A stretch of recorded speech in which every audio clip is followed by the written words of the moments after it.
Hello everyone, নমস্কার সকলকে। আমার নাম স্নেহাশিস চক্রবর্তী। আমি সম্প্রতি চিকিৎসা ফাউন্ডেশন বাংলাদেশ থেকে ডক্টর হৃদয় খান শরীফ স্যারের তত্ত্বাবধানে CEM certificate in emergency medicine কোর্সটি কমপ্লিট করেছি। আমার রোল নাম্বার ছিল 5। তো এই কোর্সে স্যার অত্যন্ত সুন্দর এবং সাবলীলভাবে অনেক ধরনের ইস্যুস আমাদের শিখিয়েছেন। তার মধ্যে একটা অন্যতম ইস্যু দুর্যোগ ব্যবস্থাপনা নিয়ে আমি একটা শর্ট প্রেজেন্টেশন দিতে চাচ্ছি। দুর্যোগ কি? আমরা জানি দুর্যোগ হচ্ছে এমন একটি পরিস্থিতি, প্রাকৃতিক বা মানবসৃষ্ট, যার ফলে যে কোনো সময় অ্যাট এ টাইম অনেক ব্যক্তি এবং পশু প্রাণী আক্রান্ত হয় এবং তাদের ড্যামেজ হয়ে থাকে। তো দুর্যোগ আমাদের দেশে বিভিন্ন কারণে হতে পারে, যেমন অগ্নিকাণ্ড, ভূমিকম্প, বন্যা, ঘূর্ণিঝড়, জলোচ্ছ্বাস, এই ধরনের কারণে দুর্যোগ হতে পারে। তো দুর্যোগের সময় একসাথে অনেক মানুষ এবং অনেক পশু প্রাণী আক্রান্ত হয়, তাদের ক্যাজুয়ালিটি হয়। তো সেই সময় অনেকে আগুনে পুড়ে যেতে পারে, অনেকে পানিতে ডুবে তাদের মৃত্যু বা অন্য ধরনের ক্ষতি হতে পারে। তো এই ক্ষেত্রে আমাদেরকে শেখানো হয়েছে কিভাবে বিভিন্ন সময় দুর্যোগ হলে সেভাবে মানুষকে সেভ করা যায়। তো এই সময় সবসময় ফার্স্ট এইড বক্স খুব কার্যকরী একটা ভূমিকা রাখবে।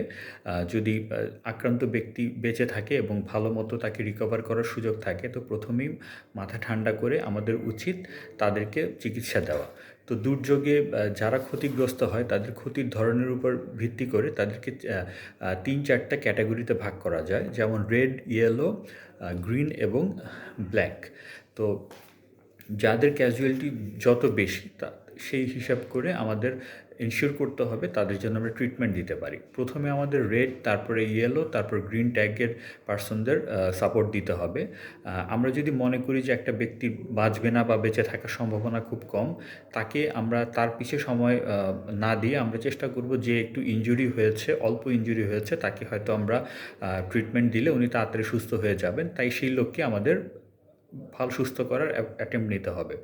আমাদের চিন্তা করতে হবে যে লোকটিকে যত তাড়াতাড়ি সম্ভব প্রাথমিক চিকিৎসা সেবা দিয়ে ভালো করে আমরা যেন তাকে চিকিৎসা কেন্দ্রে পৌঁছাতে পারি, যেন একজন বা একাধিক ডাক্তারের তত্ত্বাবধানে উনি সার্বিক চিকিৎসা পেয়ে সুস্থ হয়ে যেতে পারেন। এই ক্ষেত্রে মনে রাখতে হবে যেন আমরা ইমোশনাল হয়ে কাউকে বাঁচাতে গিয়ে নিজেদের জীবন যেন সংশয়ে না ফেলি। আমাদের এনশিওর করতে হবে প্রথমে আমরা নিজেরা যেন ভালো থাকি, তারপরে আমরা যদি সুস্থ থাকি তাহলে আমাদের আশেপাশে যারা ওয়েন্ডেড হয়েছে মানে অ্যাক্সিডেন্টের মাধ্যমে, তাদের যেন আমরা সেবা করতে পারি। মানব সেবাই আমাদের জীবনের ব্রত হওয়া উচিত।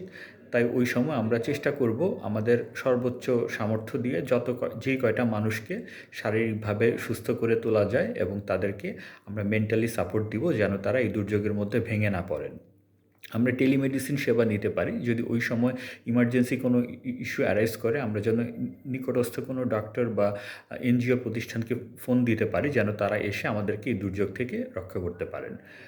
তো এই মোটামুটি আমার শর্ট প্রেজেন্টেশন। আমি চিকিৎসা ফাউন্ডেশন বাংলাদেশ এবং ডক্টর হৃদয় খান শরীফ স্যারের প্রতি কৃতজ্ঞ এরকম চমৎকার একটি কোর্স কন্ডাক্ট করার জন্য, যেখান থেকে আমরা অনেক বেসিক কিছু জিনিস জানতে পেরেছি এবং যেই জানাটা অবশ্যই আমাদের জীবনে অনেক কাজে লাগবে বলে আমি বিশ্বাস করি।